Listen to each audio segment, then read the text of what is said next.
रहता हूँ, उसी में से ढूंढता रहता हूँ, कुछ बात करूंगा आपसे चल के शुरुआत के पहले। जैसे पूरी दुनिया में एक इंग्लिश का वर्ड है एपार्थाइड, जिसको हिंदी में कहते हैं रंग भेद। तो कई भेद हैं बेटा हम लोगों के यहाँ, और हर भेद से क्वेश्चन पूछा जाता है। तो थोड़ा सा इस पे बात कर लेते हैं 2 मिनट, फिर आगे बढ़ते हैं। एक तो रंग भेद है और एक जेंडर अपार्थाइड भी है, जिसको हम लोग कहते हैं लिंग भेद। और एक और भेद आजकल पैदा हो गया जिसको हम लोग कहते हैं डिजिटल डिवाइड। किसी ने नाम सुना है डिजिटल डिवाइड का? डिजिटल डिवाइड, ये सुना हुआ नाम है? अरे कुछ हाँ ना बोलिए ना भैया जी, सुना ही नहीं है। डिजिटल तो समझ में आ रहा है ना? ये डिवाइड क्या है? तो जैसे रंग भेद है, जैसे लिंग भेद है, वैसे ही डिजिटल डिवाइड भी है। डिजिटल डिवाइड क्या है कि इसी वक्त दुनिया का एक वर्ग ऐसा है जो डिजिटली एडवांस है, और एक वर्ग ऐसा है जो अति पिछड़ी दशा में जी रहा है। आप बिहार के चले जाओ ना कुछ इलाके में, आपको समझ में नहीं आएगा कि आज की डेट में मोबाइल नामक चीज भी इन लोगों को पता है। एक विद्वान थे फ्रेड डब्ल्यू रिक्स, थोड़ा सुन लो बेटा, बात कर लेते हैं। तो वो निकल पड़े अध्ययन करने के लिए कि आखिरकार हमारे यहाँ जो सिस्टम्स हैं, व्यवस्थाएं हैं, वो तो वही है जो अमेरिका में भी है। जैसे पुलिस हमारे यहाँ भी है, लो पुलिस है ना हमारे यहाँ, पुलिस हमारे यहाँ भी है, पुलिस यूएसए में भी है, पुलिस हमारे यहाँ भी है, पुलिस ब्रिटेन में भी है। लेकिन पुलिस का जो बिहेवियर है वो काहे अलग अलग है? व्यवहार क्यों अलग अलग हो रहा है? तो कोई तो वजह होगी ना। प्रशासन हमारे यहाँ भी है, प्रशासन उनके यहाँ भी है। जो ढांचा प्रशासन का हमारे यहाँ है, वही ढांचा उनके यहाँ भी है। भर्ती की प्रक्रिया अलग अलग हो सकती है। तो वहां की पुलिस का व्यवहार वैसा क्यों है और हमारी पुलिस का व्यवहार ऐसा क्यों है? नहीं, ये विचार करना पड़ेगा ना बेटा, मैंने ये एकेडमिक मामला है। हमारे यहाँ जो प्रशासनिक व्यवस्था है, किसी प्रशासनिक व्यवस्था की बात करें, उसमें करप्शन यहां तक है। इक्का दुक्का अपवादों को छोड़ दें तो वो व्यक्तिगत रूप से कुछ लोग निष्ठावान है, वो अलग बात है। लेकिन वहां तो लगभग ऑलमोस्ट ऑनेस्ट है, वहां इक्का दुक्का मिल जाते हैं बेईमान। तो ये क्यों है? तो रिक्स इस पर निकल पड़े अध्ययन करने, पढ़ने। तो उन्होंने बताया कि पूरी दुनिया की जो सोसाइटी है, समाज है, वो 3 भागों में बटी है। लेकिन उन्होंने अपना नाम दिया। तो उन्होंने एक समाज को कहा डिफ्रैक्टेड सोसाइटी। सुनो, घबराओ मत, ये बहुत एकेडमिक नहीं है, आपके लिए समझने के लिए है। दूसरे को कहा प्रिज्मेटिक सोसाइटी, और तीसरे को कहा फ्यूज सोसाइटी। जरा ध्यान से सुनो मैं क्या कह रहा हूं। डिफ्रैक्टेड सोसाइटी का मतलब उनका था विकसित देशों का समाज, डेवलप्ड कंट्री। जितने डेवलप कंट्री की सोसाइटी है वो डिफ्रैक्टेड है, माने वहां हर काम को करने के लिए अलग अलग संस्थाएं बनी हुई है, और जिस संस्था का जो कार्य है संस्था वही कार्य करती है। फ्यूज सोसाइटी में आदिम व्यवस्था कह सकते हैं, बहुत पिछड़ी व्यवस्था कह सकते हैं, अफ्रीका के ढेर सारे देश अभी उसी व्यवस्था में जी रहे हैं। वहां एक ही संस्था हर कार्य कर लेती है। जैसे न्याय भी कर लेंगे, अर्थव्यवस्था भी चला लेंगे, शासन भी कर लेंगे, सब कर लेंगे, खिचड़ी नहीं होनी चाहिए। और एक बात उन्होंने बताया कि इन दोनों के बीच वाला जो ना डिफ्रैक्टेड है और जो ना फ्यूज है, उनके बीच में पिस रहे हैं, उनको उन्होंने नाम दिया प्रिज्मेटिक। तो कहा कि इसमें दोनों लक्षण मिलते हैं, और भारत उसी देश में है। एक तरफ बेंगलोर है और एक तरफ टिपिकल हमारा गांव है। आप बेंगलोर में जाके देखो ना, वहां रहन सहन, जीने का तरीका एकदम अलग है। और आप टिपिकल गांव में चले जाओ, जहां बहू को दरवाजे पे आने पे प्रतिबंध है। तो हम फ्यूज भी हैं, हम डिफ्रैक्टेड भी हैं। अब यहां गड़बड़ ये हो जाती है कि एक संस्था दूसरे के संस्था में दखल करने लगती है, और सारा खेल चौपट होता है, करप्शन इन्वॉल्व हो जाता है। एक चीज बताइए, हमारे यहाँ प्रशासन में राजनीतिक हस्तक्षेप क्यों? जब पुलिस अपना काम कर रही होती है तो नेतागिरी क्यों? मेरी बात समझ पा रहे हैं ना बेटा? पुलिस के कार्यों में राजनीतिक हस्तक्षेप नहीं होना चाहिए। एक संस्था जिसके लिए बनी है वो अपना काम करे, ये संस्था जिसके लिए बनी अपना काम करे। लेकिन एक संस्था में दूसरी संस्था हस्तक्षेप कर देती है। न्याय में नहीं है। खाप पंचायतों का नाम सुना है? खाप पंचायत का नाम सुना है? खाप महेंद्र सिंह टिकैत का नाम सुना है? महेंद्र सिंह टिकैत। अरे इतना हंगामा मचा है दिल्ली में, कहीं नहीं सुना है? बिल्कुल सुना होगा। ये पूरा मेरठ वाला जो पूरा इलाका है, जो जाटों का इलाका है, उन लोगों की अपनी पंचायत होती है, और ये पंचायत जातिगत आधार पे होती है, जाटों की पंचायत होती है। इसको कहा जाता है खाप पंचायत, और ये अपने आप को सुप्रीम कोर्ट से कम नहीं समझते। अभी खाप पंचायत के बुलाने का फरमान जारी होगा, बड़ी बड़ी पगड़ी बांध के, लठ लेके, और बुजुर्ग लोग जुट जाएंगे 2000, और जनता पीछे पीछे 50,000 की भीड़, और वही फैसला होगा, और जो निर्णय कर देंगे वो वही होगा, और किसी की हैसियत नहीं उसका उल्लंघन कर देगा। आपने देखा होगा ढेर सारे बच्चियों को मार डालने का फरमान जारी करते हैं खाप पंचायतें। अंतरजातीय विवाह अगर किया तो खाप पंचायतें तुरंत बुला ली जाती हैं, और वो घर वालों को फरमान जारी कर दें कि मार डालिए अपने बच्चों को, मार डालते हैं। तो एक चीज बताइए, इस देश में न्याय करने के लिए एक प्रणाली बनी हुई है, फिर नई प्रणाली कौन सी है? तो आप देख रहे हैं ना, ओवरलैपिंग हो रही है, एक एक काम में दूसरे का हस्तक्षेप, और दूसरे का बृहद हस्तक्षेप। तो ये बड़ी भारी परेशानी हमारे यहाँ है बेटा। ध्यान से सुनो, अमेरिका की या स्कॉटलैंड यार्ड की पुलिस को दुनिया की बेस्ट पुलिस क्यों कहा जाता है? इसलिए कहा जाता है कि जनता के वो सबसे अच्छे दोस्त हैं। वहां हर व्यक्ति अपनी हर समस्या के लिए पुलिस को कॉल करती है, चाहे वो पुलिस से संबंधित हो चाहे ना हो, और पुलिस उसकी मदद करती है। मैंने कहीं पढ़ा, एक छोटी सी बच्ची ने पुलिस को फोन किया, उसके बहुत पेरेंट बाहर चले गए थे, वो अकेले घर में थी, 6-7 साल की बच्ची। पुलिस को फोन किया तो पुलिस ने बताया, हाँ बेटा बताओ। तो उसने कहा कि हमको स्कूल जाना है, हम ड्रेस नहीं पहन पा रहे। तो पुलिस आ गई, लेडी पुलिस कॉप आई, और उसने बच्ची को ड्रेस पहनाया और स्कूल भेज दिया। मैंने पढ़ा रात में एक लगभग 60 साल की महिला ने पुलिस को फोन किया, तो पुलिस को लगा कुछ दिक्कत होगी, तो पुलिस ने बताया, हाँ मैडम बताएं। तो उन्होंने कहा कि मैं अकेले परेशान हो रही हूँ, बोर हो रही हो। तो पुलिस ने कहा कोई बात नहीं, हम आ रहे हैं। पुलिस आई, उनको ले जाके कम्युनिटी सेंटर में पहुंचाई। आप भी जरा पुलिस को फोन करिएगा कि अकेले हम बोर हो रहे हैं। पुलिस आएगी, बिल्कुल आएगी, और आपकी बोरियत जिंदगी भर के लिए दूर कर देगी, फिर कभी बोर नहीं होंगे आप। और यहाँ कपड़े पहनाने के लिए पुलिस को फोन करोगे, पुलिस कपड़े उतरवा देगी।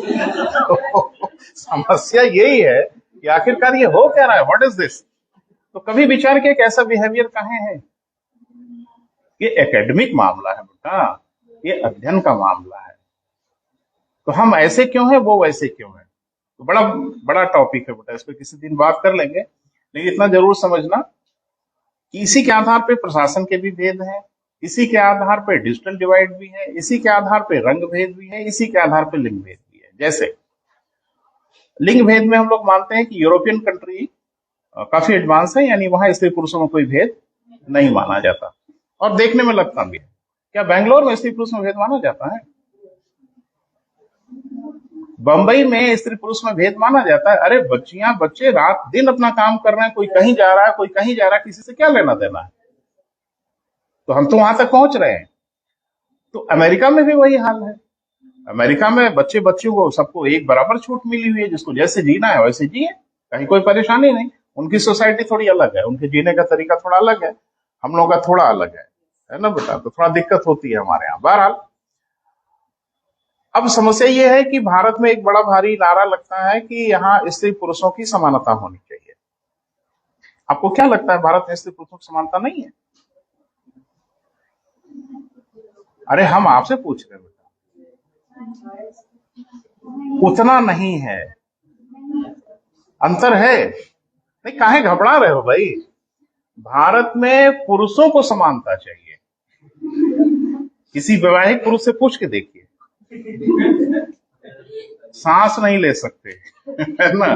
तो भारत की स्थिति बहुत साउंड है, घबराने की जरूरत नहीं है। यहाँ महिलाएं ओवरहेड है, ऊपर हैं, पुरुषों की स्थिति डमाडोल है। क्लियर है बेटा? ये बेटा आपका एक है। अमेरिका में थोड़ा रंग भेद रहा है, काफी रहा है, अभी भी है। तो कानून से उन लोगों ने उसको दूर तो कर दिया, लेकिन दिलों की परेशानियों को थोड़ी दूर कर पाते हैं। अमेरिका में जो वहाँ के निग्रो प्रजाति के लोग हैं, यानी काले जो लोग हैं, और वहाँ के जो लोग हैं, उनके बीच में बहुत डिफरेंस है। आज भी दिलों में बड़ी खटास है। अक्सर आपने देखा होगा, एक पुलिस ने एक निग्रो पर्सन को मार ही डाला, उसकी गर्दन पे पैर रख के। वो गुस्सा है जो रह रह के निकलता है। अमेरिका के जो काली बस्तियां हैं वहां गोरे नहीं जाते, लड़ाई हो जाएगी, मारपिटाई हो जाएगी। तो कहने के लिए कानून बना के तो दूर किया, कानून तो हम भी बना के सब दूर किए, कानून बना के हम भी दहेज खत्म किए, कानून बना के हम भी छुआछूत को समाप्त किए हैं, कानून बना के तो हमने भी सब कुछ कर दिया। लेकिन दिलों की जो परेशानी है ना बेटा, वो कानून से नहीं दूर होती। वो तभी दूर होगी जब हमारे दिल साफ होंगे। मेरी बात समझ रहे हैं? रंग भेद का गढ़ रहा है बेटा दक्षिण अफ्रीका, साउथ अफ्रीका, और जिसमें बड़ी जोरदार लड़ाई लड़ा नेल्सन मंडेला ने, और वहां की जो गोरी सरकार थी जिसको हम लोग कहते थे प्रिटोरिया गवर्नमेंट, उसके विरुद्ध उन्होंने आंदोलन किया। और गांधीवादी व्यक्ति थे, आंदोलन का मतलब मारपिटाई वाला नहीं, शांतिपूर्ण ढंग से जेलों में अपना जीवन गुजारा नेल्सन मंडेला ने बहुत लंबे समय तक। लेकिन अंत में प्रिटोरिया गवर्नमेंट हार गई और अब दक्षिण अफ्रीका से रंगभेद समाप्त हो गया। कभी आपने नोटिस किया होगा दक्षिण अफ्रीका की जो क्रिकेट टीम होती है उसमें गोरे बहुत होते हैं, कभी नोटिस करना? काले कांत दिखने लगे हैं अब। लेकिन जब प्रिटोरिया की गवर्नमेंट होती थी तो सरकार में एक काला नहीं दिख सकता था और कहीं भी काला नहीं दिख सकता था, वो सिर्फ गोरे लोग ही शासन को चलाते थे। तो अभी तो सब ठीक ठाक हो गया बेटा। डिजिटल डिवाइड मैंने बताया ना बेटा कि कोई बहुत कॉम्प्लिकेटेड फिनोमेना नहीं है। इतने विकसित देश हैं, आप अगर देखोगे इंटरनेट यूज करने का जो डेटा, तो मुझे लगता है कि वो बहुत ज्यादा डेटा यूज करते हैं। अब भारत भी डेटा यूज करने लगा, वो जियो वालों ने आदत पकड़ाया है ना, वो साल भर फ्री दिए, उसके बाद हम अभ्यस्त हो गए, फिर उनका पैसा दो, तो पैसा दे के डेटा डलवाते, लेकिन उसके पहले यहाँ डेटा वाटा कौन यूज करता था।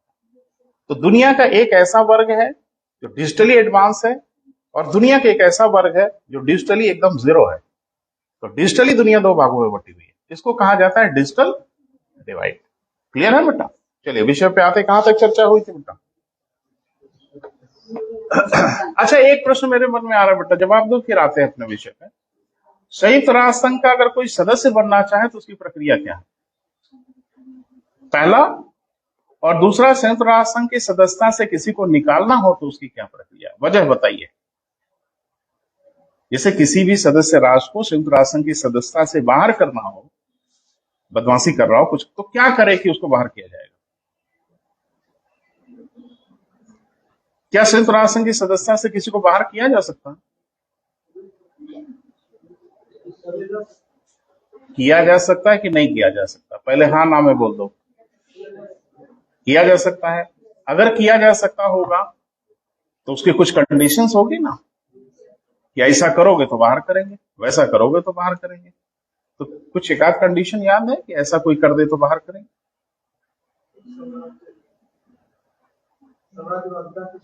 जी बेटा, तो चीन तो बहुत बड़ा साम्राज्यवादी है, उससे बड़ा साम्राज्यवादी कौन है? सारे पड़ोसी एकदम परेशान है, आखिरी परेशान है। रशिया साम्राज्यवाद की दिशा में तो आगे बढ़ रहा है, जबरदस्ती कब्जा कर रहा है, तो हटा के दिखाए कोई। अच्छा, सदस्य कैसे बनाते हैं पहले ये बताओ। इधर उधर भटक रहे हो बेटा, क्वेश्चन आ जाएगा। अभी दुनिया में बहुत प्रासंगिक है संयुक्त राष्ट्र संघ, इस समय सबसे रिलेवेंट हो गया है, और यही रिलेवेंट हो गया है कि वो इररिलेवेंट हो गया। तो संयुक्त राष्ट्र संघ यूक्रेन और रशिया के युद्ध में इररिलेवेंट हो गया, अप्रासंगिक हो गया। इसी कारण वो ज्यादा प्रासंगिक हो गया परीक्षा के लिए। कुछ नहीं कर पा रहा, मुक्त दर्शक तरस तमाशा देख रहा है और हाहाकार मचा हुआ है, लेकिन संयुक्त राष्ट्र संघ कुछ भी करने में सक्षम नहीं है। अब तो जो भी कर पा रहा है वो अमेरिका कर रहा है और नेटो वगैरह कर रहे हैं। तो अब तो इस वजह से प्रासंगिक हो गया ना, जिन उद्देश्यों से आपको बनाया गया था वो उद्देश्य पूर्ण करने में आप असफल हो रहे हैं। संयुक्त राष्ट्र संघ को इसी उद्देश्य के लिए बनाया गया था ना बेटा, वो उद्देश्य तो पूरी तरह से फेल हो रहा है।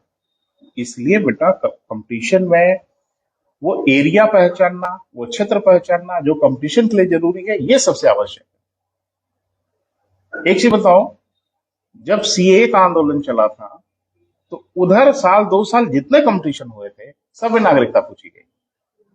तो इतना आपके पास कॉमन सेंस नहीं है कि जो टॉपिक चर्चा में रहता है दुनिया में उससे रिलेटेड ढेर सारी चीजें वो पूछते हैं।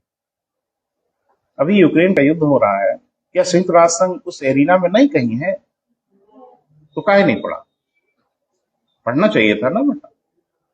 तो चलो इसको हम फिनिश करते। एक दिन बेटा हमको मौका दीजिएगा। कई बार हम कह चुके हैं आपसे, वो हमारे भी दिमाग से निकल जाता है, आपके भी दिमाग से। 1-1.5 घंटे का समय लगेगा, 2 घंटे का हम क्लियर करने की कोशिश करेंगे, है ना। बस याद दिलाइएगा कि सर उस पर बात कर लीजिए, तो मैं बात करूंगा। आज नहीं बेटा, अभी मुझे ज्योग्राफी पढ़ाना है। चलिए शुरुआत करते हैं।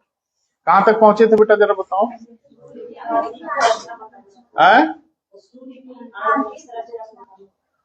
आंतरिक संरचना बताना क्या, डिजाइन आपने देख लिया। बाह्य संरचना में आपने पढ़ ही लिया कि जो सूर्य की सतह है, तो उसी के बारे में 2-2 1-1 लाइन लिख लिया जाए, और जो कुछ महत्वपूर्ण चीजें हैं परीक्षा के दृष्टिकोण से उस पर चर्चा कर लेते हैं। लिखो बेटा, पहला फोटोस्फीयर। लिखो बेटा, शुरू करो। पहला प्रकाश मंडल, हेडिंग बनाओ। ये सब फ्रिक्वेंटली पूछे जाने वाले प्रश्न है। प्रकाश मंडल या क्या कहेंगे बेटा, फोटोस्फीयर। लिखे। सूर्य की सतह को हम प्रकाश मंडल कहते हैं।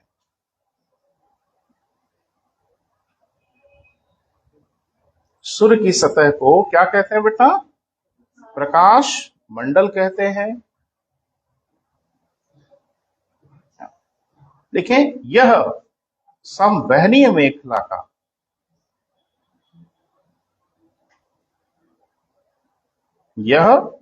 संवहनीय मेखला समझ रहे हो ना बेटा, जो सबसे बाहर वाला था। यह संवहनी मेखला का सबसे बाह्यतम क्षेत्र है। संवहनी मेखला का सबसे बाह्यतम क्षेत्र है, सबसे बाहरी क्षेत्र है। क्लियर हुआ बेटा। लिखें। इसका तापमान लगभग अप्रॉक्स 6000 डिग्री सेल्सियस है। इसका तापमान लगभग कितना बेटा, 6000 डिग्री सेल्सियस है। क्लियर है। पहला जरा चेंज करिए नीचे से। हाँ, लिखे। प्रकाश मंडल के कुछ भागों में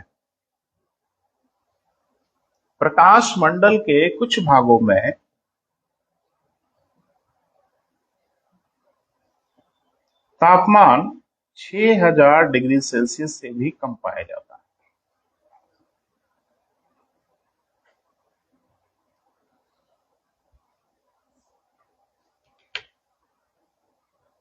6000 डिग्री सेल्सियस से भी कम पाया जाता है, जिसे हम सौर्य कलंक, सौर्य धब्बे, इंग्लिश में सन स्पॉट, सौर्य कलंक ऑब्लिक सौर्य धब्बे, इंग्लिश में एक टर्म है बेटा सन स्पॉट कहते हैं। क्लियर है। हाँ, लिखें। इनका तापमान लगभग 1500 डिग्री सेल्सियस तथा इनका विस्तार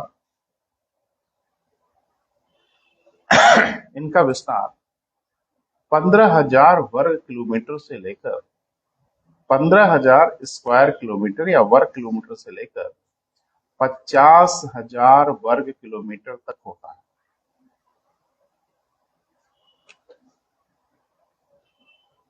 ठीक है बेटा। थोड़ा सा इसमें एक तथ्यात्मक चीज देख लो। जैसे सन स्पॉट अगर ये क्रिएट हो गया सूरज पर, एरिया डिफरेंट होती, मैंने कहा ना कि 15,000 से लेकर 50,000 किलोमीटर के बीच में लगभग ये होते हैं।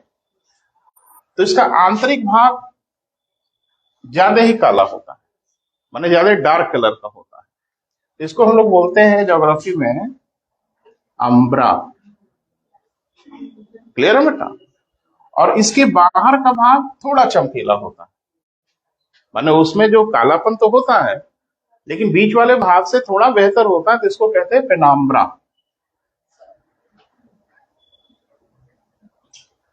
हिंदी में लिख दे रहे हैं। इसको कहते हैं छाया और इसको कहते हैं प्रच्छाया। तो सन स्पॉट के आंतरिक भाग को हम लोग क्या बोलते हैं बेटा, अंब्रा, और बाहर के भाग को क्या कहते हैं बेटा, पेनाम्ब्रा। क्लियर है। मतलब ये कि ये इलाका ज्यादा डार्क होता है। और इसके बाहर की ओर जैसे जैसे बढ़ते हैं थोड़ी सी प्रकाश इनकी तुलना में ज्यादा रहता है। लिख लो, सौर्य कलंक के सौर्य कलंक के आंतरिक भाग को, सौर्य कलंक के आंतरिक भाग को इंग्लिश हिंदी दोनों लिखना बेटा। अम्बरा, हिंदी में छाया,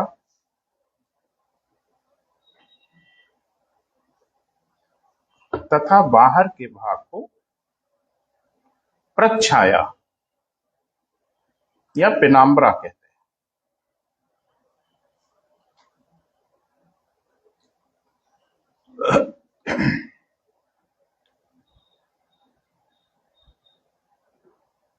अब ये नाम दिया गया बेटा, ये नाम तथ्यात्मक है, याद रखना होगा। क्लियर है? देखिए, आंतरिक भाग अधिक काला होता है,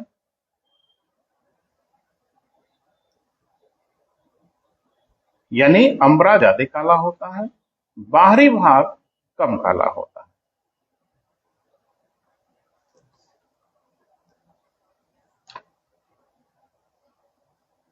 क्लियर है बेटा? यानी पेनाम्बरा थोड़ा उससे ज्यादा चटक होता है। क्लियर है? आगे लिखो बेटा। वास्तव में ये सूर्य की सतह पे उत्पन्न हुए, वास्तव में ये सूर्य की सतह पर उत्पन्न हुए बंद चुंबकीय क्षेत्र होते हैं, क्लोज्ड मैग्नेटिक फील्ड होते हैं।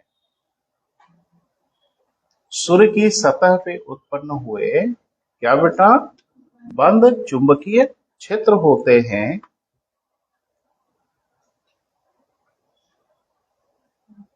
इनका प्रभाव पृथ्वी पर भी पड़ता है। यानी सन स्पॉट जब क्रिएट होते हैं ना बेटा, थोड़ा बड़े हो गए तो इसका प्रभाव पृथ्वी पर भी पड़ने लगता है, पड़ने लगता है। लिखा बेटा? पृथ्वी पर चुंबकीय झंझावात या चक्रवात, जो भी चाहे लिखें, पृथ्वी पर चुंबकीय चक्रवात या मैग्नेटिक स्टॉर्म आने लगते हैं, जो आम मनुष्यों को तो नहीं दिखते बेटा। हमें क्या दिखेंगे, है ना? पृथ्वी पर क्या आने लगते हैं बेटा? चुंबकीय झंझावात या चक्रवात आने लगते हैं। इंग्लिश में इसको बोला जाता है मैग्नेटिक स्टॉर्म आने लगते हैं। क्लियर है बेटा? जिससे पृथ्वी की बेतार संचार प्रणाली,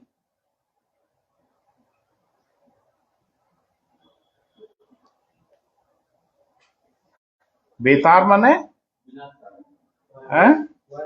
वायरलेस ठीक है, बेतार माने वायरलेस, है ना बेटा? इसमें वायर ना हो। बेतार संचार प्रणाली क्या होने लगती है बेटा? प्रभावित होने लगती। कैसे, वो थोड़ा समझना है आपको। ये जितनी बेतार संचार प्रणाली होती है, चाहे वायरलेस हो, चाहे मोबाइल हो, चाहे सैटेलाइट हो, चाहे इंटरनेट हो, कुछ भी, इसमें यूज किया जाता है बेटा इलेक्ट्रोमैग्नेटिक वेव्स का, विद्युत चुंबकीय तरंगों का प्रयोग किया जाता है। और विद्युत चुंबकीय तरंगों की खासियत आपको पता है कि इलेक्ट्रिक और मैग्नेटिक फील्ड दोनों से प्रभावित होते हैं। अरे सबसे बड़ा प्रभाव तो ये उपग्रहों पर डालता है। ये सैटेलाइट को बुरी तरह से प्रभावित करने लगता है, उनके सिग्नल को डिस्टर्ब करने लगता है।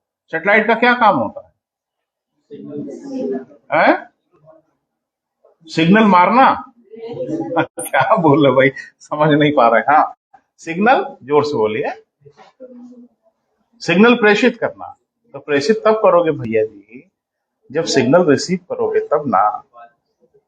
तो इसीलिए सैटेलाइट बस एक डिवाइस होता है, उसमें एक घूमता हुआ ऑब्जेक्ट, बस ये कि धरती से कोई सूचना भेजी जाती है, उस सूचना को रिसीव कर लेता है, उस सूचना को मिलियंस ऑफ टाइम्स, करोड़ों गुना मैग्नीफाई करता है, बढ़ाता है और धरती की ओर फिर फेंक देता है, बिना कुछ परिवर्तन किए। क्लियर है बेटा? यानी ना क्वालिटी बदलता है, ना कुछ भी बदलता है। तो उसमें एक यंत्र होता है बेटा, सुन लो, अब याद आ रहा है तो वो भी चर्चा कर ले। उसको हम लोग बोलते हैं ट्रांसपॉन्डर्स। क्या कहते हैं बेटा? ट्रांसपॉन्डर्स। कई प्रकार के होते हैं, C band transformer, S band transponder, Ku band transformer, सबका अपना अलग अलग ट्रांसपॉन्डर्स का काम होता है। ट्रांसपॉन्डर, ट्रांसफार्मर नहीं, ठीक है, ट्रांसपॉन्डर। तो ये होते क्या है, थोड़ा सा सुन लो, चर्चा हो रही तो पूरा ही कर दे। कभी आपने सुना था 2G स्पेक्ट्रम घोटाला? कांग्रेस के समय क्या हुआ था भैया? स्पेक्ट्रम क्या होता है? स्पेक्ट्रम तो प्रिज्म से बाहर जो प्रकाश निकलता है उसको बोलते हैं।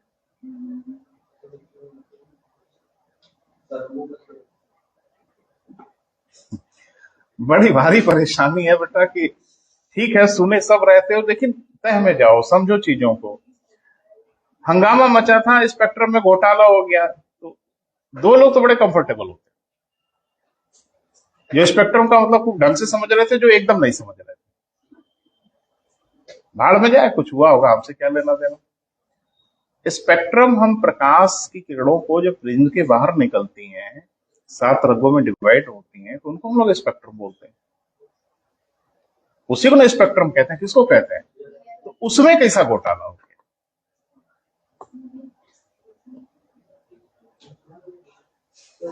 कोई प्रिज्म लेके भाग गया?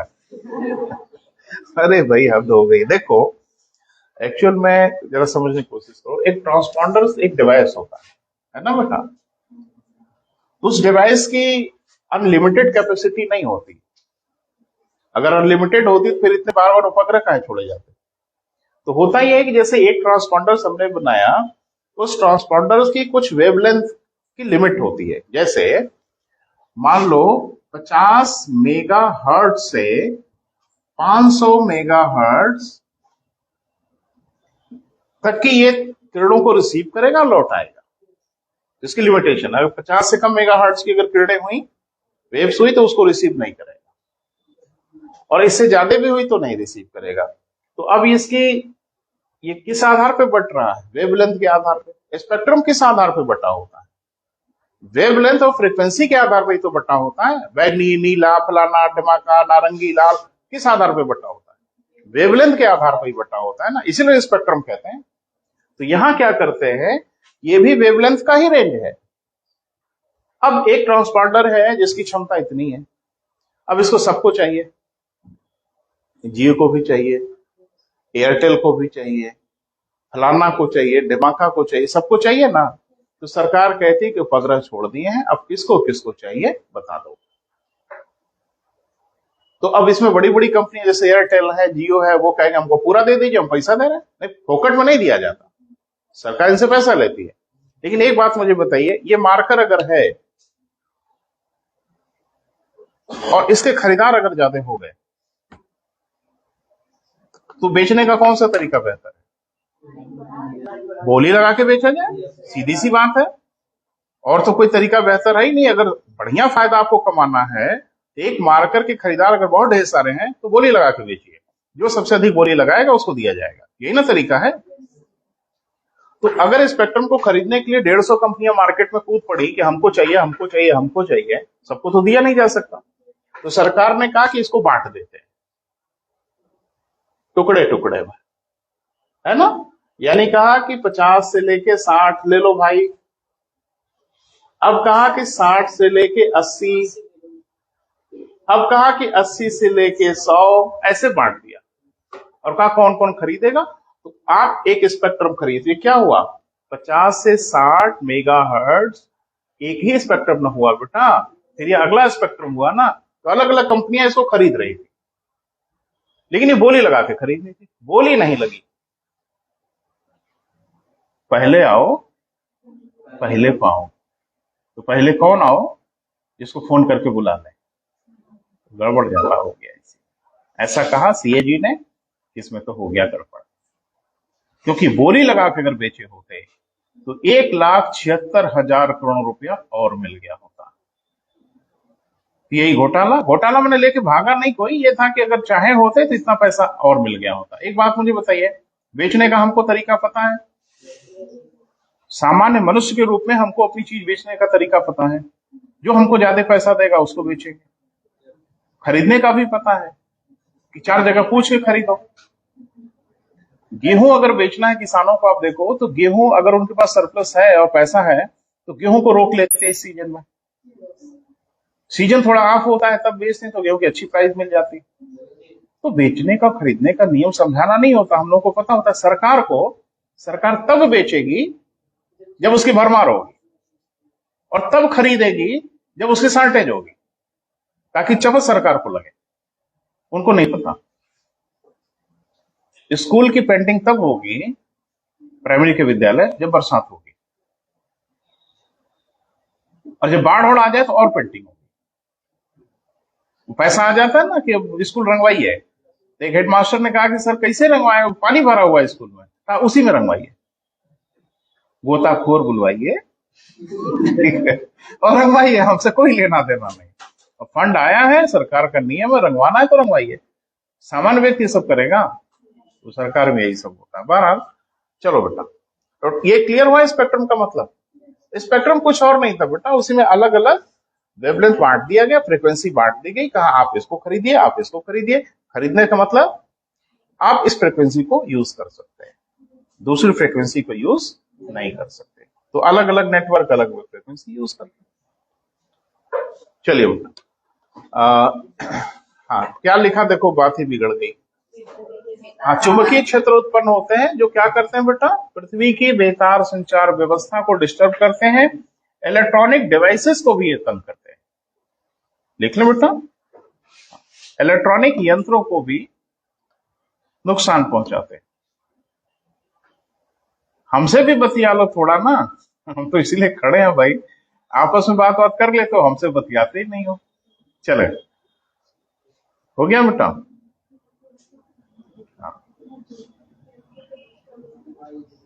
आगे लिखो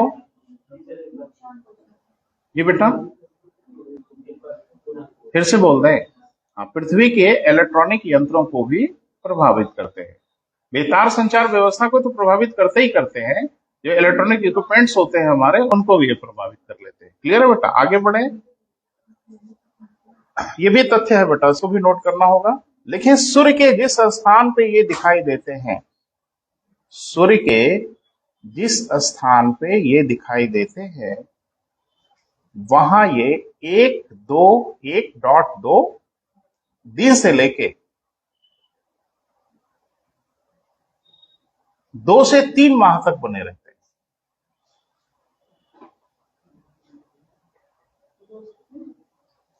फिर से सुन, देखो आप दिक्कत क्या हो रही है ना बेटा, खाली लिखने के फिराक में हो, थोड़ा सुन लो फिर लिखना।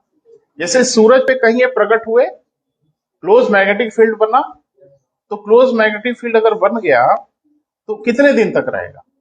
अरे भाई उसकी कोई लिमिटेशन होगी? तो परमानेंट नहीं होती है। जिस स्थान पे दिखेगा वहां 1-2 दिन में भी गायब हो सकता है, या देखा गया कि 2-3 महीने तक भी बना रहता है। वही लिखा रहा है, सन स्पॉट जहां दिखता है वहां 1-2 दिन से लेके 2-3 माह तक बना रहता है। लिख लो बेटा, हो गया। अच्छा, उसके बाद वो स्थान फिर नॉर्मल हो जाता है, यानी वहां सन स्पॉट नहीं रह जाता। क्लियर है बेटा। लेकिन एक बात बड़ी मजेदार देखी गई कि अगले 11 वर्ष के बाद फिर उसी स्थान पे प्रकट होगा। लिखें, 1-2 दिन से लेके 2-3 माह तक बने रहते हैं, परंतु पुनः अगले 11 वर्ष के उपरांत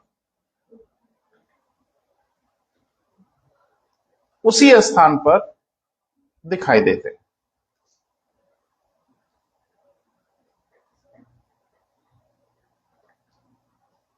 छूट गया तुम्हारी? हाँ, तुम्हारी आंखें ही कह रही छूट गया।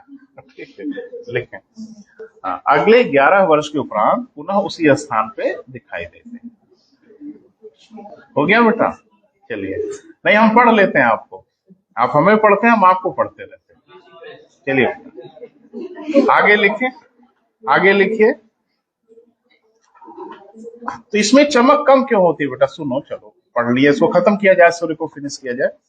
इसमें चमक कम क्यों होती है बेटा, वो थोड़ा समझना है। लिखें, बंद चुंबकीय क्षेत्र होने के कारण ये आयनों को अपने अंदर समाहित नहीं होने देते। बंद चुंबकीय क्षेत्र होने के कारण, आयन समझते हो ना बेटा, और नहीं समझते होगे तो सब कुछ अकेले हम समझा भी नहीं पाएंगे। हाँ, ये अपने अंदर आयनों को समाहित नहीं होने देते। क्लियर है बेटा? देखो, जब हाई टेम्परेचर होता है ना बेटा, तो पदार्थ आयनों में विभाजित हो जाते हैं, धन आयन और ऋण आयन। इतने हाई टेम्परेचर पे वो सब आयनों में विभाजित हो ही जाएंगे बेटा, लेकिन वो अपने अंदर आयन को या फोटॉन्स को आने नहीं देता। जब आने ही नहीं देगा तो डेफिनेटली उसका टेम्परेचर कम होगा। तो कुछ बेटा आइडिया लगा आपको सन स्पॉट के बारे में? कुछ फैक्चुअल चीजें दिमाग में रखना, जैसे अम्बरा पेनम्बरा हर हाल में याद रहना चाहिए।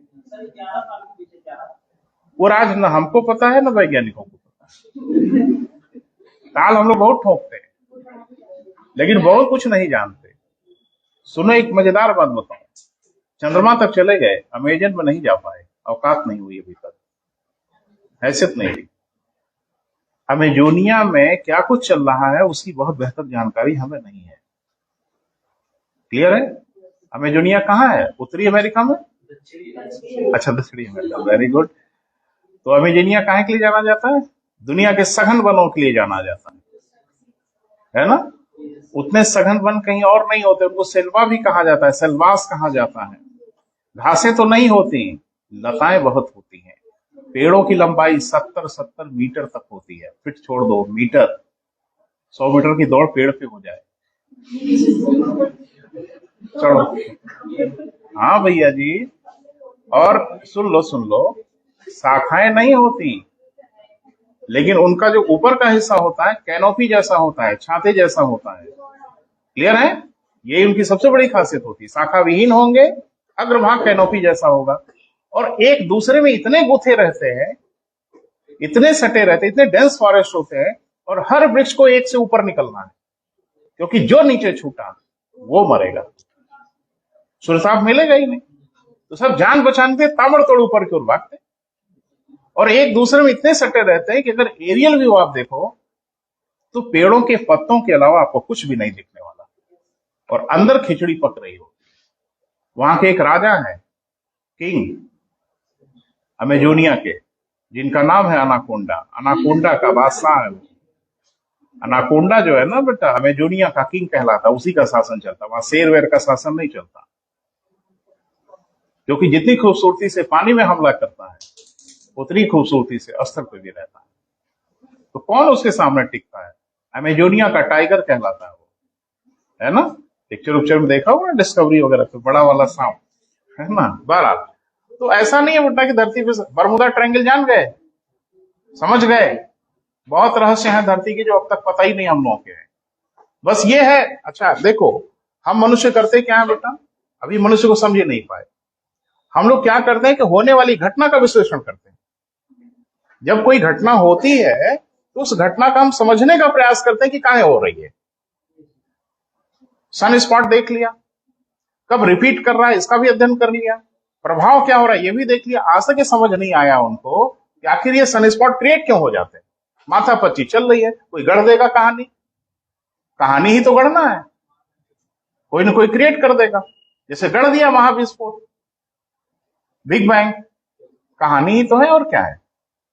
अब हकीकत है कि नहीं है कौन जानता है। धार्मिक व्यक्ति तो बिल्कुल नहीं मानता, कहा सब बकवास है, सब ऊपर वाले की मेहरबानी है। तो वो तो कहेगा सब बकवास करते हैं, सब ऊपर वाले की मेहरबानी है। बहरहाल चले आगे बढ़े बेटा। लेकिन यह है कि जिस स्थान पे ये आता है, एक बार ये देखा गया कि फ्रिक्वेंटली लगभग 11 वर्ष के बाद वहां फिर से दिख जाता है। तो कहीं ना कहीं सूर्य के बारे में अभी हम भी भेज रहे हैं ना बेटा, सोलर स्टडी के लिए। शायद इसी साल हम भेजेंगे अपना यान, चंद्रयान भी भेज रहे हैं, और सन का अध्ययन करने के लिए भी भेज रहे हैं। तो हो सकता है कुछ और राज खुले, तो धीरे धीरे खुलेगा। लिखें, हाँ कौन सा भेज रहे हैं बेटा?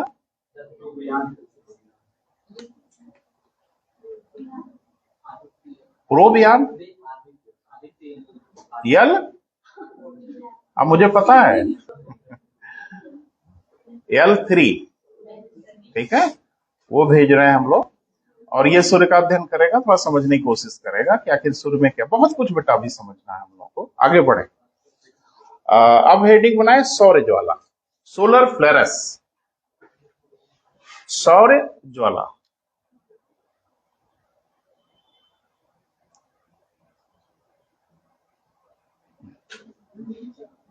लिखे कोरोना से, कोरोना समझ रहे हैं किरीट, कोरोना से हाँ, ऊर्जा की विशाल धाराएं फोटॉन्स के रूप में बाहर निकलती हैं।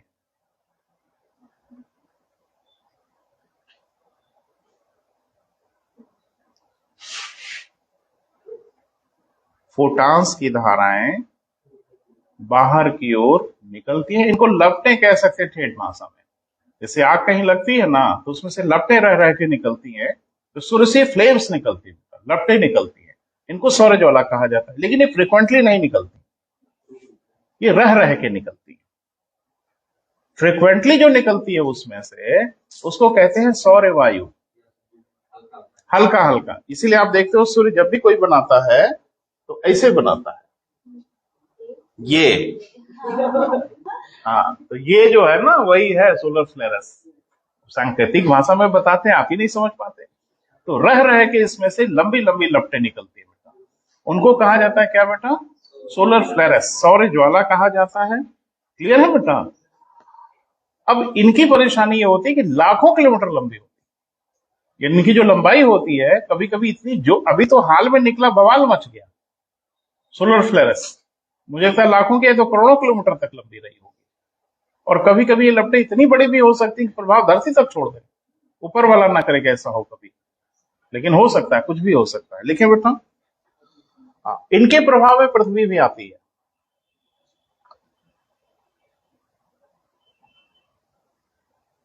इनके प्रभाव में कौन बेटा? पृथ्वी भी आती है। लिखें, ये अपने साथ चुंबकीय क्षेत्र भी लिए रहते हैं, मैग्नेटिक फील्ड भी लिए रहते हैं।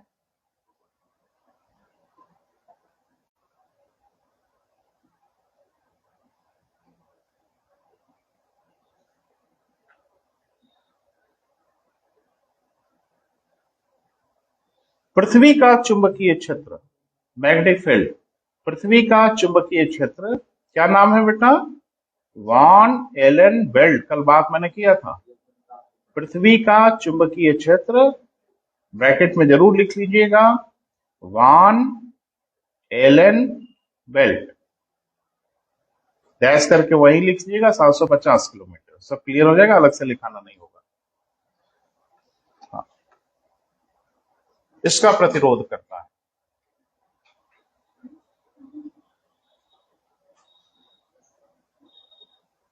विरोध करता है, प्रतिरोध करता। फिर से बोल दे बेटा, पृथ्वी का जो चुंबकीय क्षेत्र है उसका नाम है वॉन एलन बेल्ट। वैज्ञानिक ने पता लगाया होगा, अपने नाम पे नाम रख दिया। तो ये होता है पृथ्वी से लगभग 750 किलोमीटर की ऊंचाई तक हम लोग का मैग्नेटिक फील्ड होता है, और इस फील्ड में हस्तक्षेप करता है कभी कभी सूरज आके। क्लियर है बेटा? तो हर जगह। अच्छा, कभी साइंस के जो बच्चे पढ़े होंगे फिजिक्स वगैरह इंटर उंटर में, तो आप देखते हो एक तो चुंबकीय रेखा बनानी होती कभी प्रैक्टिकल में। एक तो आपको मैग्नेट दे देते हैं, और छोटा सा प्रैक्टिकल होता है, एक बार मैग्नेट दे देते हैं, एक तो छोटी सी निडल दे देते हैं, कहते हैं चुंबकीय रेखाएं खींचिए।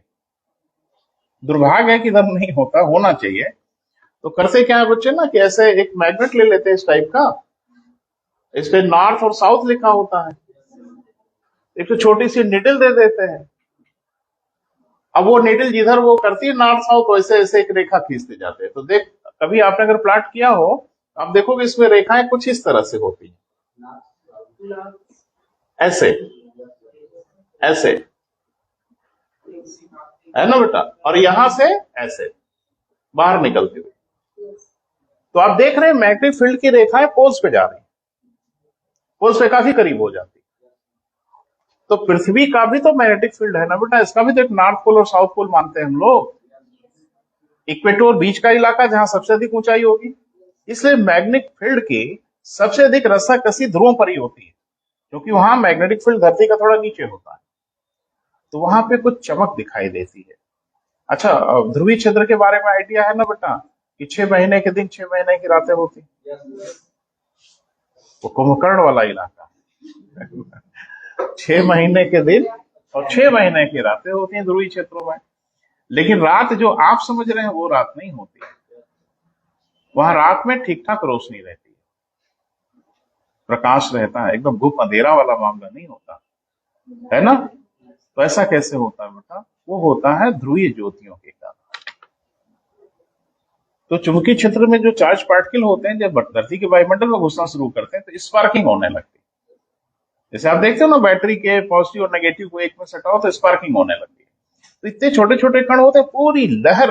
अरे आजकल तो यूट्यूब पे सारे वीडियो है, देख लो अपनी आंख से, रंग बिरंगी रोशनियां दिखाई देती है पूरे ध्रुवीय क्षेत्रों में। थोड़ा हरा, थोड़ा नीला, थोड़ा लाल, तरह तरह की रोशनियां दिखाई देती हैं। उस रोशनी से पूरा इलाका भरा रहता है एकदम। इनको ज्योग्राफी में हम लोग बोलते हैं क्या बेटा? ध्रुवीय ज्योतियां, अरोरा कहते हैं। एक नोट बना के बेटा जरूर लिखिए। इन्हीं के कारण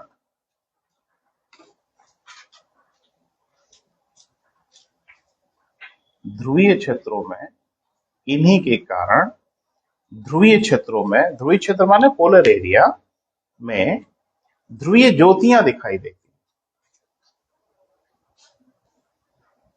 तो पोल्स हमारे क्या क्यों हैं? चार, चार है ना बेटा? अच्छा, दो ही है, वेरी गुड। दो है, एक को हम लोग क्या कहते हैं बेटा? उत्तरी ध्रुव, और एक को क्या कहते हैं? दक्षिणी ध्रुव। This is north pole and this is south pole. तो मैंने कहा ध्रुवीय क्षेत्रों में भाई रात अगर नॉर्थ पोल पे है तो साउथ पोल पे दिन होगा, साउथ पोल पे अगर रात होगी नॉर्थ पोल पे दिन होगा। तो ये तो दिन रात बदलता रहता है 6-6 महीने का। तो इसका मतलब है कि जब कहीं यहां भी रात होती होगी, यहां भी रात होगी, तो जहां रात होगी वहीं ध्रुवीय ज्योतियां दिखेंगे। तो उत्तरी ध्रुव पे भी दिखती होगी, दक्षिणी ध्रुव पे। तो इसको हम लोग बोलते हैं क्या बेटा?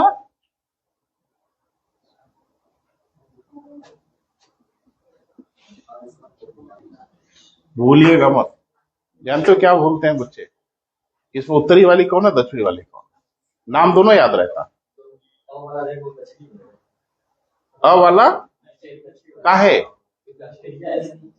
अच्छा अच्छा, ऑस्ट्रेलिया कहाँ है? अरे भैया, लैटिन भाषा में आस्ट्रा माने दक्षिण होता है। अरे सुन लो ना, इसीलिए उसका नाम ऑस्ट्रेलिया रखा गया। वो दक्षिण की ओर है, तो जहां आस्ट्रा दिखेगा वो दक्षिण है। तो नाम तो हर भाषा से, कहने किसी भाषा से लिए होंगे। अब अंग्रेजी नहीं दिख रहा है, हिंदी नहीं दिख रहा है। अच्छा, इसे पूछो परीक्षा में, उत्तरी ध्रुवीय ज्योतियां किस ध्रुव पे दिखाई देती? सुनो हम क्या बोल रहे हैं। तो ऐसा तो नहीं ना पूछेगा भैया। 1857 की क्रांति कब हुई थी? अब क्या इसमें पूछने के लिए बचा?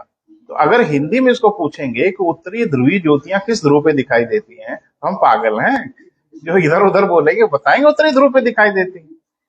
इसलिए टेढ़ा मेढ़ा नाम इसीलिए पूछा जाता है कि नाम से ना समझ पाए। अच्छा, वायुदाब मापी यंत्र से क्या नापा जाता है? ये पूछेगा, वो बैरोमीटर पूछेगा। क्योंकि बैरोमीटर सुन के आपको कुछ आभास नहीं हो रहा है, तो खेल तो होगा ना बेटा आपके साथ। बहरहाल इसको क्या कहेंगे बेटा? अरोरा भूलिएगा नहीं। आप जैसे मन करे वैसे याद करो, जैसे हमारे मित्र याद कर लिए है कुछ जोड़ जाड़ के, जैसे मन करे वैसे याद करिए। कंफ्यूजन नहीं होना चाहिए, नहीं तो इसी में कंफ्यूज करोगे, दोनों विकल्प मिलेगा, गड़बड़ कर दोगे। हाँ, करना ही पड़ेगा। ऑस्ट्रेलिस, दक्षिणी ध्रुव पे जो ज्योति दिखाई देती है उसको हम लोग क्या बोलते हैं बेटा? अरोरा ऑस्ट्रेलिस। आस्ट्रा माने दक्षिण होता ही है, इसलिए इसको अरोरा ऑस्ट्रेलिस कहते हैं। क्लियर है बेटा? लिख लो। आप हिंदी में लिख लेना, इंग्लिश में भी लिख लेना, क्योंकि हिंदी में यही पूछेगा, अरोरा बोरियोलिस, अरोरा ऑस्ट्रेलिस। ट्रांसलेट तो नहीं ही करेगा, क्योंकि ट्रांसलेट कर देगा तो इसका मजा ही खराब हो जाएगा, है ना? लिख लें। उत्तरी ध्रुव पे दिखाई देने वाली ज्योति को हम लोग क्या कहते हैं बेटा? अरोरा बोरियोलिस। और दक्षिणी ध्रुव पे क्या बेटा? अरोरा ऑस्ट्रेलिस। ऑस्ट्रालिस, ऑस्ट्रेलिस, प्रोनाउंसिएशन अलग अलग हो जाता है। हो गया बेटा? चलिए अब लिख लें बेटा, सौर वायु, सोलर विंड।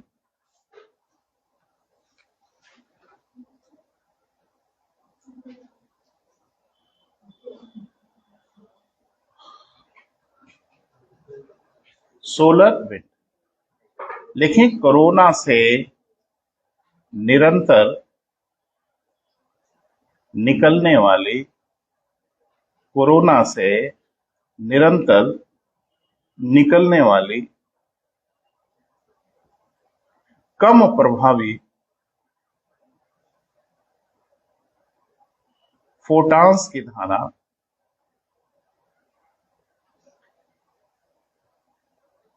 सौर वायु कहलाती है। ये हमेशा निकलती है। सोलर जो फ्लेरस है वो हमेशा नहीं निकलती बेटा, ये हमेशा वहां से कम प्रभावी फ्लेम्स निकलती रहती है। जैसे गैस का बर्नर है ना, तो आप एक लेवल पे सेट कर दे तो उसमें निरंतर उस तरह की फ्लेम निकलती रहती है। यहां से निरंतर वो फ्लेम निकलती रहती है, जिसको क्या कहते हैं बेटा? सौर वायु, सोलर विंड कहते हैं। ये नाम किसी ने दिया होगा, तो जिसने ये नाम दिया उनका नाम कई बार पूछा गया, तो वो भी लिख लो। Eugene Norman Parker, UN Parker, Eugene Norman Parker ने इसे सौर वायु का नाम दिया, सोलर विंड का नाम दिया, सौर वायु का नाम दिया। क्लियर है बेटा?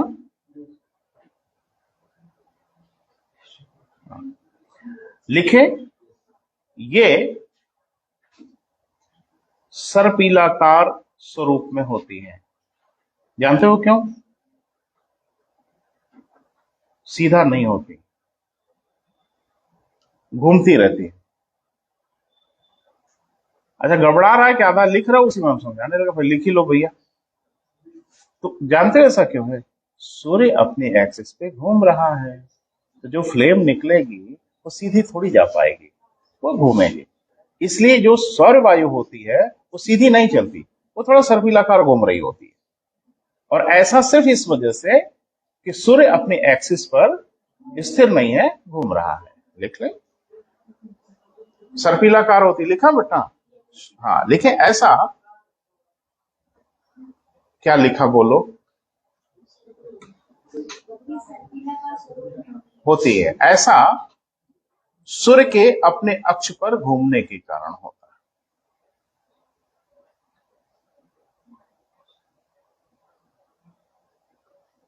है। ऐसा सूर्य के अपने अक्ष पर, एक्सिस पर घूमने के कारण होता है। क्लियर हुआ बेटा? अब लिख लीजिए एक और शब्द है, जो इससे जुड़े हुए जितने भी शब्द हैं कोशिश करें आज कंप्लीट हो जाए। हीरक वलय, डायमंड रिंग। जी जी, अंग्रेजी में यही कहते हैं, डायमंड रिंग। तो डायमंड रिंग हिंदी में उसको हीरे की अंगूठी भी कह सकते हो, लेकिन अच्छी हिंदी है हीरक वलय, है ना? कहाँ मिलती है? तनिष्क शोरूम में मिलती है। हाँ भाई, कहीं मिल जाएगी, लेकिन ये सब इसी जगह पे मिलना चाहिए। तो जो आप समझ रहे हैं वो नहीं है, ये नाम उसका भले है। तो ये है क्या मामला, थोड़ा सुन लीजिए फिर लिखिएगा।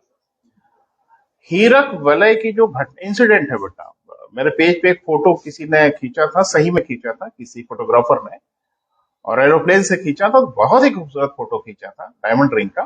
तो मुझे वो फोटो कहीं मिल गई, तो मैंने अपने पेज पे, सोशल मीडिया का मेरा पेज है आर्या कैरो पॉइंट के नाम से, उस पर मैंने पोस्ट कर दिया। कहीं होगा, ढूंढने पे मिलेगा। बहुत ही खूबसूरत दृश्य खींचा था। एकदम आपको लगेगा कि ब्रह्मांड में, अंतरिक्ष में एकदम बड़ी खूबसूरत सी हीरे की अंगूठी टंगी हुई है। एकदम जरा भी भ्रम नहीं होगा कुछ और है। तो इसको कहा ही जाता है ये। लेकिन ये घटना क्यों होती है, कब होती है, कैसे होती है, थोड़ा ये जानना। पूछा है बेटा एक बार, और नहीं भी पूछा है तो पढ़ेंगे। जो जो पूछा है खाली वही पढ़ेंगे, नहीं जो पूछा है वही ना पूछेंगे। ये ध्यान से सुनना। पहला कि ये घटना सिर्फ और सिर्फ तभी दिखेगी जब पूर्ण सूर्य ग्रहण होगा, टोटल सोलर एक्लिप्स होगा, तभी ये दिखेंगे। सूर्य ग्रहण कब होता है? सूर्य ग्रहण रात में होता है, दिन में होता है। तो अमावस्या पूर्णिमा कहाँ आ गई? अरे अमावस्या पूर्णिमा, मैं समझ रहा हूं आपकी बात, लेकिन क्योंकि सूर्य ग्रहण तो दिन में होता है ना भैया, कि रात में भी हो जाता है। दिन में होता है तो दिन में कौन अमावस्या पूर्णिमा, दिन में तो दिन है। बहरहाल हम बात करेंगे, अगला वही सब शुरू होने जा रहा है, बवाल वाला ही है सब, चर्चा हम करेंगे आपसे और थोड़ा आनंद भी आपको आएगा। चले, तो एक्चुअल में होता क्या है बेटा कि जो सूर्य ग्रहण होता है वो पार्शियल भी होता है, आंशिक सूर्य ग्रहण भी होता है और पूर्ण सूर्य ग्रहण होता है। आंशिक का मतलब चंद्रमा आधा ढकते हुए निकल जाता है, यानी अपने मार्ग पे, अपने परिपथ पे जब आगे बढ़ता है तो सूरज को पूरा नहीं ढकता, आधा काटते हुए वो निकल जाता है। तो सूर्य ग्रहण तो हुआ, लेकिन उसको क्या कहते हैं, आंशिक। कभी कभी चंद्रमा सूरज को पूरी तरह से ढक लेता है, एकदम जैसे लगता है ना कि कैलकुलेट करके एकदम पूरा ढक दिया गया। तो जब पूर्ण सूर्य ग्रहण होता है वो कुछ पल की घटना होती है बेटा, जब चंद्रमा पूरी तरह से सूरज को ढकता है, कुछ पलों की घटना होती है, क्योंकि चंद्रमा न रुका रहेगा न भी सूर्य ग्रहण रुका रहेगा। चंद्रमा तो अपने रास्ते पे बढ़ ही रहा है ना बेटा, वो तो अपने रास्ते पे चलेगा ही, वो रास्ते पे जाते जाते वो थोड़ी देर के लिए ढकता है। तो जब वो पूरी तरह से ढकता है तो भी धरती पे अंधेरा नहीं होता, प्रकाश रहता है। तो एक बार पूछा कि फिर वो प्रकाश कहां से आता है, कोरोना का प्रकाश होता है, यानी कोरोना का जो प्रकाश निकल रहा होता है उससे धरती प्रभावित है, उसमें एक्सरेज बहुत होती है, गामा रेज बहुत होती है, इसलिए कहा जाता है कि उस समय थोड़ा सूरज को नहीं देखें तो बेहतर है। हमेशा को वार्निंग दी जाती है कि पूर्ण सूर्य ग्रहण में सीधी आंखों से ना देखें, नुकसान हो सकता है, कुछ जिद्दी हैं देखते ही है, कुछ तो नहीं हुआ, ठीक अच्छा है नहीं हुआ, बढ़िया है नहीं हुआ, हो जाएगा तब तो फिर एक आदमी उंगली पकड़ के टहलाएगा जिंदगी भर, काहे रिस्क लिया है भाई, तो रिस्क लेने की क्या जरूरत है ना बेटा। चले, तो होता ही है बेटा, ध्यान से सुनो, जब चंद्रमा ने सूर्य को पूरा ढक लिया तो ये बहुत देर तक नहीं ढका रहेगा, वो अपने रास्ते पे तो जा ही रहा है। वो जैसे अपने रास्ते पे बढ़ेगा तो सूरज का एक इलाका वो छोड़ेगा, सर्किल के एक किनारे का इलाका पहले वो छोड़ेगा, और जो इलाका वो छोड़ता है वहां से जबरदस्त रोशनी फूट पड़ती है। नहीं समझ पा रहे हो, जैसे पूरा ढक लिया है ना बेटा, और फिर जैसे वो थोड़ा सा आगे बढ़ेगा तो ये इलाका खाली हो जाता है, किनारा थोड़ा सा दिख जाता है सर्किल का, वहां से इतनी भयानक रोशनी निकलती है कि पूछो मत। और कोरोना एक रिंग जैसा फॉर्मेट बाहर दिखाता है, और यहां खूब ढेर सारी रोशनी, और बाहर एक हल्का सा प्रकाश की एक रिंग जैसी स्थिति दिखती है, देखने में एकदम लगता है डायमंड रिंग है। तो ज्योग्राफी में इसी को हीरक वलय कहा जाता है। 2 लाइन लिखो बेटा, लिखे, पूर्ण सूर्य ग्रहण की स्थिति में, पूर्ण सूर्य ग्रहण की स्थिति में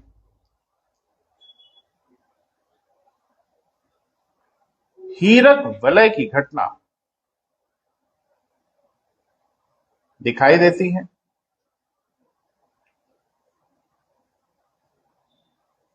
अब उसका डिस्क्राइब हम नहीं करेंगे डिटेल में, कैसे कैसे दिखाई देती, बता दिया, समझ रहे हैं, क्लियर है बेटा। तो पूर्ण सूर्य ग्रहण जब होगा, ध्यान रखना, ऐसे विकल्प को क्या क्या बनाएंगे आप समझना, लेकिन डायमंड रिंग की जो घटना देखी जाती है वो चंद्र ग्रहण में नहीं, सूर्य ग्रहण में, और सूर्य ग्रहण में भी पूर्ण सूर्य ग्रहण। अब एक चीज बताओ, अगर एक ये कोई बहुत आसान सा प्रश्न है बेटा, और ये बहुत मुश्किल प्रश्न है, अगर आपकी नजर से गुजर गया, जैसे अभी आज गुजर गया, ये इससे आसान प्रश्न कोई नहीं है, लेकिन आपकी नजर से अगर नहीं गुजरा होता तो परीक्षा में आपको छटाता कि हीरे की अंगूठी की घटना कब देखी जाती, आंशिक चंद्र ग्रहण में, पूर्ण चंद्र ग्रहण में, आंशिक सूर्य ग्रहण में, पूरे सूर्य ग्रहण में। तो उसमें क्या करते, ऑप्शन वैसे पेन गिराते, जिस पे गिर गया वही उत्तर है। तो समस्या ये है बेटा कि कंपटीशन मुश्किल कहाँ है, जो आपकी नजर से गुजर गया वो चीजें आसान है, जो आपकी नजर से नहीं गुजरा वही ना मुश्किल है। आसान मुश्किल यहाँ क्या है, कुछ नहीं, क्लियर है बेटा। तो मैंने कोशिश किया कि सूर्य के बारे में आपसे थोड़ी चर्चा हो। तो अब हम लोग थोड़ा चंद्रमा पे 2 लाइन लिख लेते हैं कि ये कहां से पैदा हो गए। जी जी जी, मामा जी। तो मामा जी अगर है तो मम्मी पापा कॉमन होंगे, है ना भाई। तो जाहिर सी बात है कि पृथ्वी अगर माँ है और वो हमारे मामा हैं, तो पृथ्वी के जो मम्मी पापा हुए इनके भी मम्मी पापा हुए, यही ना मतलब होगा। थोड़ा लिख लो ना वैज्ञानिक आधार पे लिखें। हाँ। जो वर्ड है मामा, मतलब पूरा वर्ल्ड में फेमस तो बस यही भारत में। और नहीं, पूरे वर्ल्ड से हमसे क्या लेना देना। ये हमारा कल्चर है, हमारी सभ्यता है, हम उसको बोलते हैं। बहुत सी चीजें हैं जो सिर्फ भारतीयों के लिए, दुनिया से हमसे क्या लेना देना। ये हमारा कल्चर है, हमारी सभ्यता है। हम तो रिश्तेदारी जोड़ लेते हैं उनसे भी, है ना। यहाँ तो यूरोप में अगर देखोगे तो रिश्तेदारों से कोई नहीं परिचय होता। वो यूनिटरी फैमिली वाले लोग हैं, उनका कल्चर अलग है, हमारा कल्चर बिल्कुल अलग है। उनकी सोच अलग है, उनके जीवन जीने का ढंग, उनका परिवार ही नहीं होता। वहां पे सुनो, बच्चे लोग याद दिलाते हैं मम्मी पापा को कि शादी किया, कहते रे तो भूल गए शादी करना। कहते चलो चलो चर्च में शादी होगी, पार्टी होगी। वहां लिव इन रिलेशन का कॉन्सेप्ट है।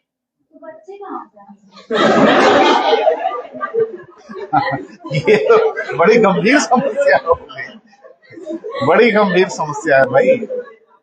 अरे सुनो सुनो सुनो सुनो, अच्छा प्रश्न पूछा है। अरे रुक जाओ, अब हंसी बंद करो, ठीक है।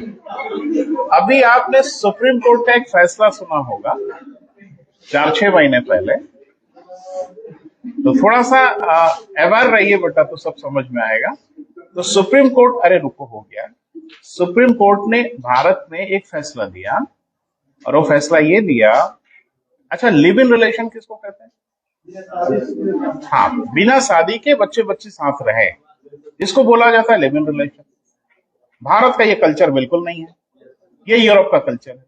लेकिन भारत में भी शुरू हो गया। अभी जो 36 टुकड़ा हुआ था ना, वो लिव इन रिलेशन वाला ही था। ऐसे यहाँ लाखों लोग लिव इन रिलेशन में रहते हैं भारत में। और आम जो हम लोग मध्यवर्गीय वर्ग हैं, इसमें तो स्ट्रिक्टली प्रोहिबिटेड है। लेकिन जो उच्च वर्ग है ना बेटा, उसमें कॉमन सी घटना है, बच्चे बच्चे साथ रहते हैं, पति पत्नी जैसे रहते हैं, शादी नहीं होती। अभी हुआ ये कि सुप्रीम कोर्ट एक पिटीशन गई, उसमें यह पूछा गया कि लिव इन रिलेशन में यदि किसी बच्चे का जन्म होता है तो उस बच्चे के पास वैधानिक अधिकार क्या है। तो सुप्रीम कोर्ट ने कहा कि उतना ही अधिकार होगा जितना एक वैवाहिक पति पत्नी के बच्चों का होगा, उनके वैधानिक संतान मानी जाएगी। जब सुप्रीम कोर्ट ने भी प्रमाणित कर दिया, तो फिर अब कहां दिक्कत। और यूरोप की स्थिति है ना बेटा कि 95% लोग लिव इन रिलेशन में रहते हैं। शादी वादी तो याद आ गया, कभी तो हो गई, नहीं तो बच्चे लोग याद दिलाते। तो समस्या एक, उनका संस्कार अलग है बेटा। उनके यहाँ शादी विवाह दोस्ती मित्रता वाला मामला है, और हमारे यहाँ जानते हो क्या है? 7 जन्मों का मामला है। ठीक है, सुन लो सुन लो। तो धार्मिक मामला तो है, वो भी सुन लो। और कुछ लोगों के जीवन साथी अच्छे नहीं होते ना हमारे यहाँ, तो भी सब्र कर लेते हैं। जानते हो क्यों? You don't have any other option. आपके पास कोई अन्य विकल्प नहीं है। तो कभी कभी जब अन्य विकल्प नहीं होता ना बेटा, तो ज्यादा मजा आता है।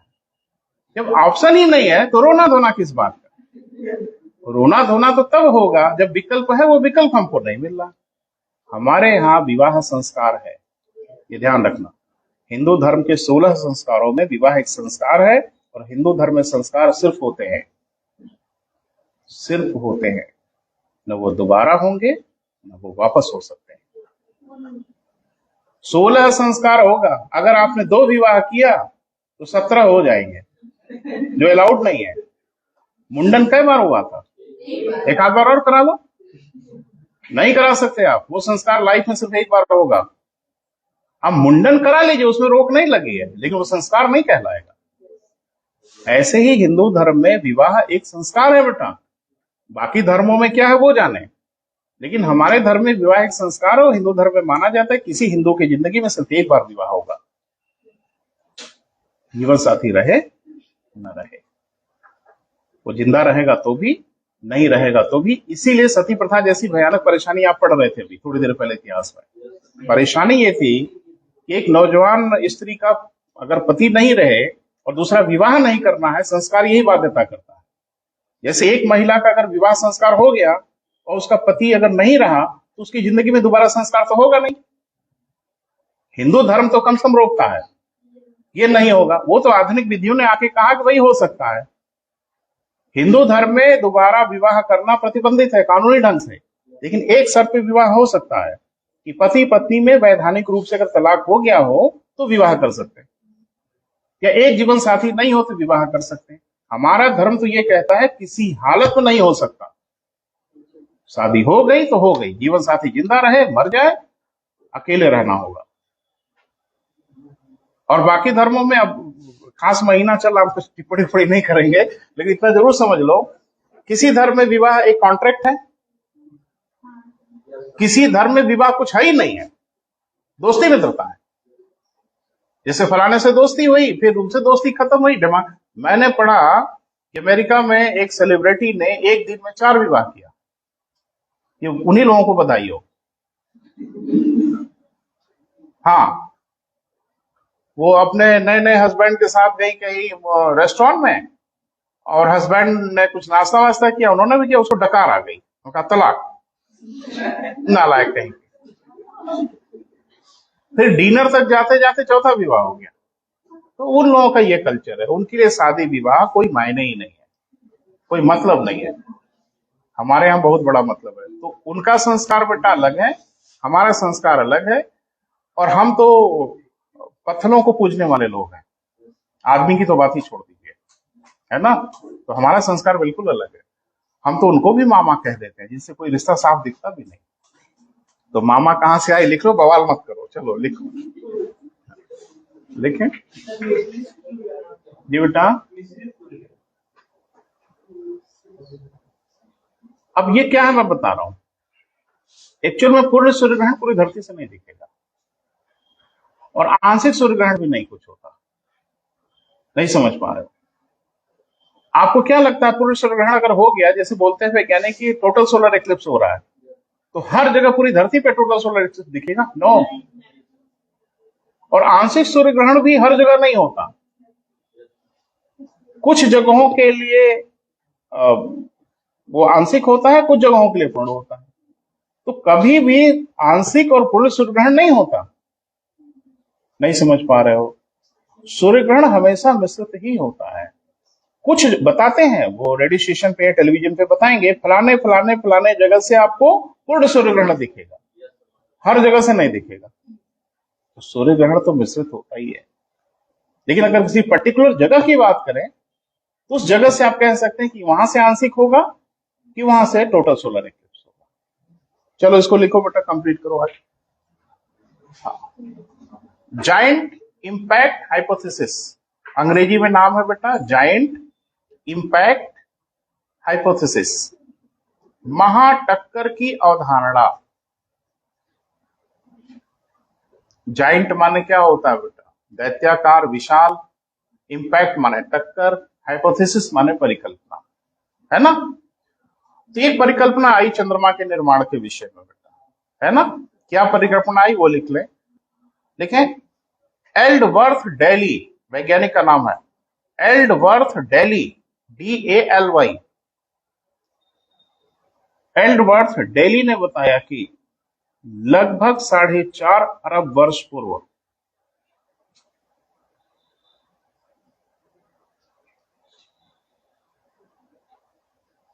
लगभग 4.5 वर्ष पूर्व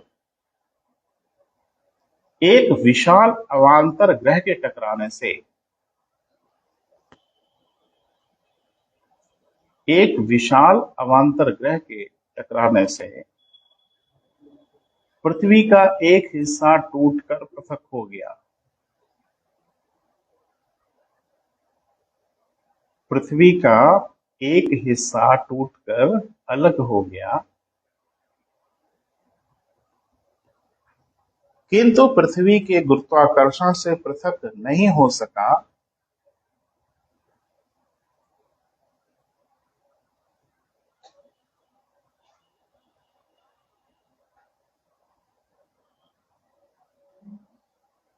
जिसे हम चंद्रमा या मून के रूप में जानते हैं।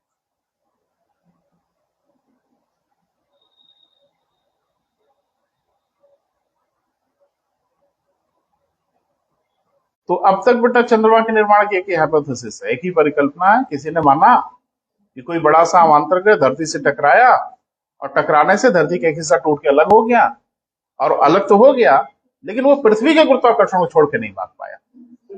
जो 1829 के डार्विन बताया था, नहीं, ये तो एल्डरफोर्ड डेली ने बताया। तो ये एक्चुअल में इनकी एक, जिसको कहते हैं ना, अरे बताने को तो बेटा वो निहारिका परिकल्पना वालों ने भी बताया, सबने बताया, लेकिन ज्यादा ऑथेंटिक इनको इसलिए माना जाता है कि ये कहा जाता है कि जहां प्रशांत महासागर है, यानी जिस एरिया पे प्रशांत महासागर बना हुआ है, उतना मटेरियल धरती का गायब कैसे हुआ। धरती जो अपनी डिजाइन ले रही थी, अभी कल पढ़ेंगे हम लोग, तो ये गड्ढे गड्ढे जैसी डिजाइन बनी क्या धरती की? धरती जब सॉलिडिफिकेशन हो रहा होगा तो ये कैसी डिजाइन बन गई भैया? कितना बड़ा गड्ढा धरती पे बन गया, वो मटेरियल कहां चला गया धरती का? इसलिए कॉन्सेप्ट आते हैं बेटा, जिसमें एल्डरवर्ड बेली ने ये बताया कि ये वास्तव में जहां प्रशांत महासागर वाला गड्ढा है, वो गड्ढा नहीं है, ये एक एस्टेरॉइड से टकराने से ये विशाल गड्ढा बना और उसका मटेरियल बन गया चंद्रमा। ऐसा मानना है। क्लियर बेटा? अब अगली हेडिंग बनाओ, कल बात करेंगे बेटा। तो अंतरिक्ष से लगभग हम लोग बाहर निकल रहे हैं बेटा। हमने गैलेक्सी की बात किया, हमने यूनिवर्स की बात किया, हमने निहारिका की बात किया, हमने तारे की बात किया, ग्रह कैसे बनते हैं बात किया। क्लियर है बेटा?